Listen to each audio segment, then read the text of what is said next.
Major nationalities that we see here are people from Somalia, the Democratic Republic of Congo, and Zimbabwe. If there's a war, then we would expect that perhaps there would be people applying for asylum. We do watch situations across the continent and elsewhere in the world to see if something is escalating, and then if someone comes to our offices, we would have better understanding of the country context and be able to try and assist them. We haven't yet seen anyone from Sudan, but it is a possibility that people might come from there. And when I say yet, I mean yet recently. There have been people from Sudan in the past. We offer multiple services.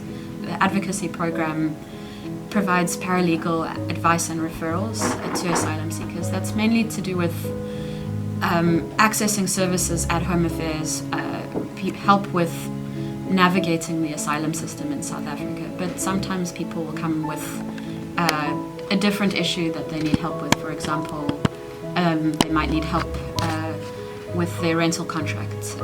Sometimes they need help with a credit agreement that they've signed into and maybe they shouldn't have. We've also got an English school upstairs. We help people with, it's a personal development program, and that's through our women's platform.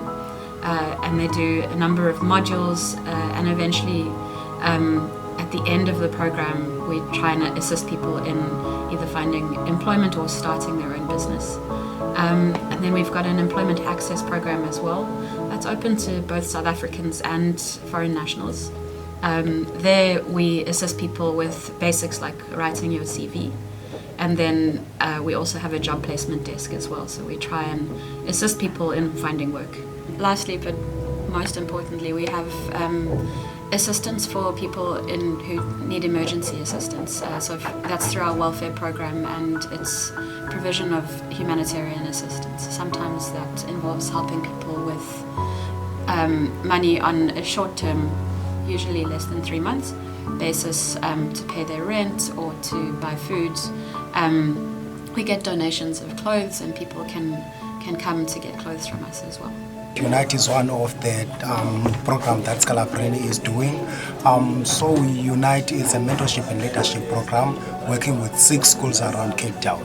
So our aim is to promote critical thinking and encourage youth activism in youth. So basically that's what we are doing. So we're doing mentorship and leadership with those 6 schools around Cape Town. So one of the first things that we always encourage is knowing more about refugees and asylum seekers. Knowledge helps. People are entitled to the right to work and to study if you have asylum or refugee papers. Being in the asylum system in South Africa is not a fast process.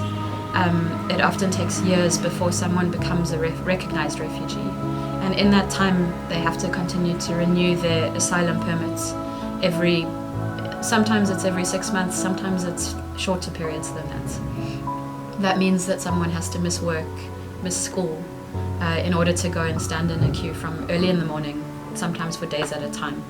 So better knowledge of a person's story can help, because there is more understanding and empathy, and people are then able to go and access services without worrying about losing their job, basically.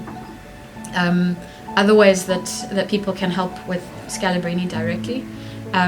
Please like us on social media, follow us. We try to put useful and interesting information there. We do also accept volunteer placements and donations through the website. And then, as I mentioned previously, we do help people through our welfare platform with clothes. So if you do have clothes that are lightly worn that might be usable by someone else, you're welcome to stop by and